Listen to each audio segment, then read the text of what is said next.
Hello everyone, welcome back to Major Problems with Katarina Becker. Today I have Amanda with me, and she is a religious studies major. Amanda, how are you doing today? I'm doing alright, how are you? I'm pretty good. So what we're going to start with is just tell us a little bit about your major, like a couple things you do with it. So within my major, the things that I'm learning is it's technically an interdisciplinary studies major, so half of the core classes are going to be religion, but then the other half of required classes are interdisciplinary credits. So other things that are just liberal arts studies, such as political science, sociology, criminal justice, history, all sorts of those things that basically give you more of a well-rounded view of the world, and then religion classes. And those, because of my interests and we are at a Catholic university, it's mostly Catholic theology that I'm learning. I did take a world religions class, so I do know about other religions, but I primarily enjoy learning the Catholic theology. Yeah, I definitely don't know a lot about religious studies, so I was very curious to know what you guys kind of study, and obviously what you just said clarifies that. What made you want to choose that major? So I, probably, hopefully most college students have no idea what I'm doing when I graduate. I didn't know what I was going to do. I just knew that I wanted to go to college, and so I chose it just because this was what I was interested in learning right now. I don't really have, anything else driving me, sort of, but I, back when I was in high school, also middle school, I took theology classes that I really liked. I think definitely my personal faith life had a big influence on it. It's just stuff that I enjoy learning and writing about right now. People do put a little too much pressure on themselves when picking a major to do. This is the time to learn about whatever you want and to make mistakes in life because you have plenty of time to fix it. Right. So I do admire that you don't really have a direct plan. Because like you said, no one really does. I don't have a direct plan. We're just kind of figuring out as we go. I do know that you are in an internship currently. Could you talk about that a little bit? Yeah, so my internship it was actually something that I was already working with and volunteering with. I just sort of took on more responsibilities and made it official to be my internship.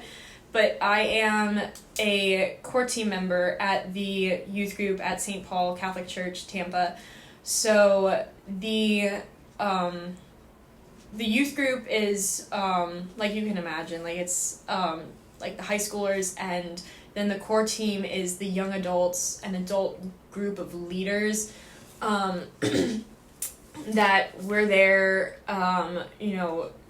we're the ones who sort of give the talks and engage with the kids. There's also a level of peer ministry, so that's sort of teenagers that are stepped up to a leadership, and they're sort of our bridge between the kids so that we can connect easier with them. But we just we're just there serving every need. The kids are there. We actually have over 100 kids signed up for the youth group. We have probably one of the biggest youth groups in the diocese. We get an average of maybe 40 to 60 kids show up every week. And yeah, we have weekly to bi-weekly planning meetings where we first of all primarily build the community of the core team. It's really just my friend group at this point. It's people my age and then people older than us. But we just have the best time, growing our community. And then where our strengths and weaknesses with connecting with the kids. In small groups, how do we engage them? Where do we struggle? If we see a kid sitting by themselves, how do we draw them in? Are we, is that our strength? Is our weakness actually engaging with bigger groups, louder groups, the easier groups? And it's just realizing where everyone fits in. Everyone has their strengths and weaknesses. And then during youth group, it's just it's a lot of fun. You get to see I don't know, the Holy Spirit just touch kids. That's primarily the biggest thing is when you have those deep moments. But then it's also just this great big community building. You see the kids growing these bonds and growing in their faith, and then growing just with each other and with us, and just overall it's a lot of work, but it's a lot of fun and it has a lot of fruits. And I just wanted to be more involved with it, plan more things. I planned one of the youth group nights a couple weeks ago, just like I planned the idea and the talk and some of the discussion questions. And so just taking a more active role in that is sort of what my internship has been. Sorry, that was like a lot of information. No, I mean, the whole point of this is to know more about, you know, what you do in your major. And obviously I didn't know anything about, you know, that. And it sounds like a really good experience. I've gone to church on and off my whole life. And I've never really been with like the youth of it, but I have like been in the nursery, and I did teach one youth group. It didn't go so well for me because I was just kind of thrown in there. They didn't teach me how to do anything. They're just like, oh, you're gonna be talking about this, and this. They got to answer these questions, and the group was, I think, around the age of 5. Oh wow! So they have not great attention spans whatsoever. And that's why I kind of ruled out teaching. Yeah. Most from that experience. I was kind of traumatized from that. No, definitely. There's a ministry for everyone. Like, I feel like, right now I'm doing teens, but then there is, like, nursery. Like, people work better with, like, there are some people who work better with little kids. And then some people work better with the middle schoolers. God bless them. Oh, my goodness, the middle schoolers. But me as high school, like, I think right now I'm working better with high school than any other group of kids. I know there are other people involved in the internship, but in different areas. What did they do? Or, like, what are they kind of studying in that internship? So, actually, this is, like, what we're presenting on tomorrow at Academic Excellence Day. But I don't know what one of them is really doing. Spencer, I don't really know what he's been doing with his internship, but I do know that Lily and Lizzie, they went on a trip to the Dominican Republic, and so it was sort of a service learning trip focusing on education. They didn't do like a ton of like hands-on work, but it was just seeing it firsthand and talking with like the administrators of the organizations. They got to go to I think it was Cabaret specifically in the Dominican Republic where they were, and they basically just got this like firsthand like experience getting to see like the education system there and the ministries and how active what they're actively doing to improve and just like build those fruits there, how the church is helping. It sounds very hands-on. So by what you've been saying, I can definitely see a lot of connections to other studies. Like you said education a minute ago. I even think maybe social work could be something in there. Oh yeah, absolutely. Is there any others that you have noticed a connection with? I would say like for sure, honestly, philosophy and law. Actually, philosophy majors, which is very closely to like religious studies because we study like the same thing. Philosophy is one of the other closely related like interdisciplinary studies that we study, and so like religious studies and specifically philosophy majors actually score highest on the LSATs, which is like the test to like get into law school, higher than I don't know what other majors would, like criminal justice or whatever, whoever else would be sort of going into that track, because religious studies along with like philosophy, like that teaches you how to think.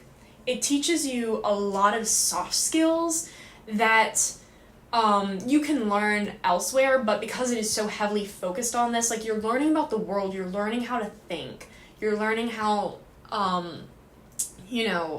just how to understand things. We do a lot of studying, like with like old texts, some like writings by the church fathers in the first millennia of like the church, and then philosophy, Aristotle, Plato, like a lot of old writings, and so just a lot of different ways to think and applying it. You can also get that in like English degrees as well. Anything that's more like soft skill based, that's really the biggest benefit, I would say, of the biggest like general benefit of this major is it teaches you how to think. Okay. I wouldn't say that I've looked up, but you can, what you hear from people and oh, there's like they're all Christian, it's like super strict, there's no jobs available, they all come from religious families. How have you had to face anything like that, any backlash from people from your decision? I was definitely afraid of that. I think that because in like my personal life, I've always like been seen, like I did grow up in a religious family, like I do feel like I fit that stereotype, and because of like in my personal life I was like, people, you know, I don't know, people think I'm odd, like if I'm religious or whatever, I don't know. Honestly though, with regards to my major, I have received like the complete opposite. I feel like people don't really know what religious studies is, and if you meet like jerks and be like, religious studies are so religious or whatever, that's dumb. But most of the people, pretty much everyone that I've told I do religious studies, whether they're like you know, they're agnostic or like they're not religious, or like Muslim, Jewish, like any sort of religion, whether or non-religious, whenever I tell them like, oh, I'm a religious studies major, the response has always been like, oh my gosh, that's so cool, like that's so unique, what do you learn? And it's honestly, it's met with so much, I have been always met with so much just curiosity, but no like judgment, like, oh, maybe, I don't know, I haven't like seen any of that, or stereotyping or anything. I definitely fear that, but that is not what I've been met with. I've always had like good conversations when people ask me what my major is, and I get to share with them like what it is. And so I think it's really cool, that there really isn't that much of a stereotype, because it is so much smaller. People are very intrigued because they don't often meet a religious studies major. I'm actually 25% of the religious studies department on campus. There's only 4 of us in the major, and so it's small. And so I think that it's an opportunity for people to know instead of just go off of stereotypes. I'm happy to hear that you haven't had to deal with that. And that you've been met with more curiosity than anything. As far as like jobs go, I know you said you don't really have a plan of action, but is there any jobs that maybe professors have pushed you've kind of been interested in, or any that you've just seen that you would maybe like to do in the future? There are definitely opportunities that I see. I honestly haven't felt a strong like interest or calling to any specific one. Right now, that's why my whole you know, perspective of where I am right now is I'm learning what I want to be learning right now, and like I just trust that like God will open a door somewhere down the road, because right now I don't honestly have any, you know, idea of what I'm going to do after. I work at Starbucks right now, and I've been there for almost 4 years now, and it's been a great opportunity for me. And so even though it doesn't have anything to do with my major, I know that I have a solid job right now with people that I like. And so honestly, if I need to take like a couple years, like I'm not even going to limit myself to like one gap year. Like if it's a couple years and I'm just working at Starbucks and whatnot, I have my degree. I have all of these things that I've learned, all these soft skills, and just all these things that I wanted to learn, these things that I wanted to study. You know, I trust that somewhere something will open up with that. I'm open to having a job in the church. I'm open to having a job with some ministry or whatever. I would definitely be open to doing something creative with my job, like creating something. There are a lot of really fun like organizations, like online organizations that I know, like Blessed Is She is one that I really like. They have it's like an online platform. They host like talks and retreats like across the country for women. They have like a podcast, and it's just a fun like women's ministry, and that sort of stuff is appealing to me because it's creative, but it also is like talking about the things that I like to learn and talk about.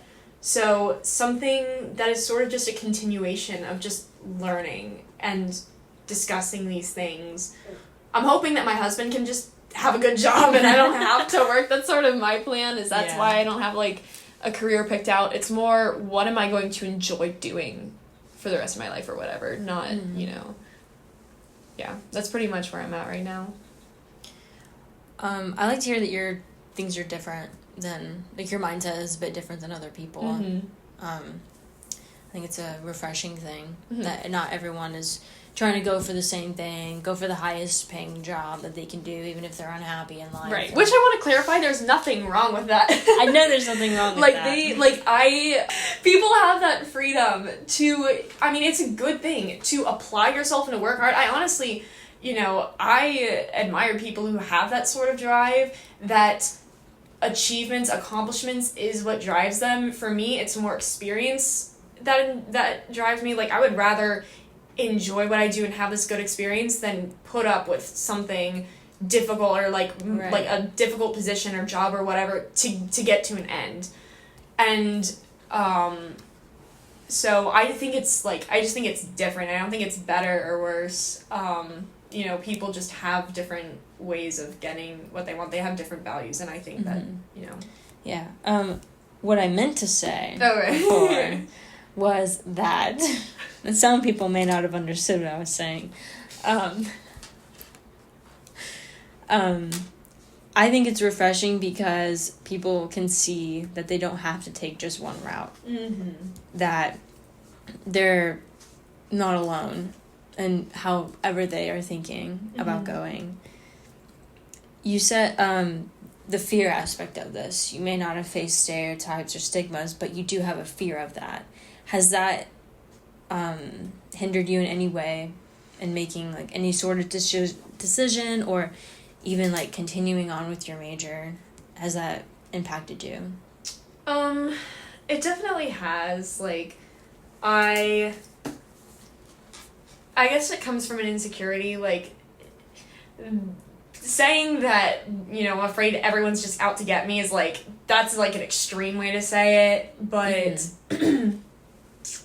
I just know that a lot of people get a lot of hate because there's a lot of assumptions and prejudices that people have, and so I'm just afraid of getting hate for something, just being the way that I am, believing things that I do.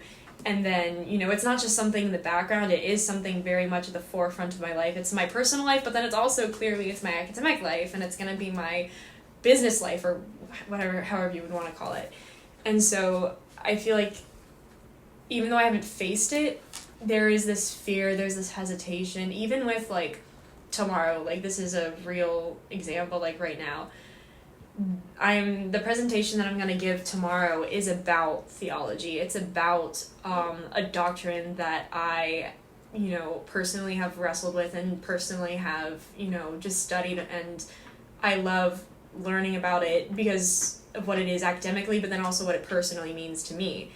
And so presenting on it, I'm afraid that people are going to, instead of seeing it, as an academic thing, and even if I do a good job, academically, I feel people might be less inclined to listen if they disagree on what I'm talking about. I shared with a professor earlier that that's what I was doing, and I was hesitant to share it with this professor because I was afraid that their contradicting beliefs, or if they had conflicting beliefs, would, instead of being oh my gosh, congratulations, I hope you do a good job, would be even though they're a professor, it's just, they're still human. Exactly, and being well, I disagree with that. You're one of those people that will just, about this thing that you don't know what you're talking about, and so that fear is just always there when there are people that disagree with me, or that I assume disagree with me.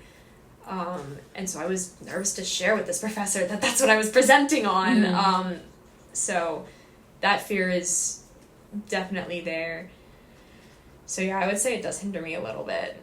I'm afraid to just take those actions anyways, because I'm afraid there's going to be bias somewhere. Mm-hmm.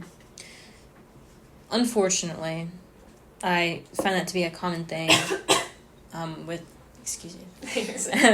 any major, is that there is always going to be fear associated with it, and it's always going to be there no matter what we do. Right. But we can fight against it, and we can I don't know if educated would be the right word, but we can learn about the different ways that we can conquer it, and to kind of come together. Sorry. Kind of come together as students and help each other work Yeah. through that. And even professors to learn how their students feel about things and learn that a student may be fearful to talk about something because of conflicting interests or conflicting beliefs. And yeah, and that kind of, I've said this, I'm sure, before in this episode, but why this podcast is a thing is to help educate not just students, but professors, outsiders, like away from college, parents, friends, to help understand what a student is, what is everything that we do, and to break down those stereotypes and stigmas, not just for each major, but for everyone as a whole. Is there anything else you'd like to add to anything? No, sorry, I choked on my coffee. You're all good. Other than I agree with you about educating might not be the way to say it, but exposure. Exposure, that's a good to one. Other students, other experiences, other voices, and being open to that, and having conversations. And that's something that you experience. It's not something you can teach someone. Right.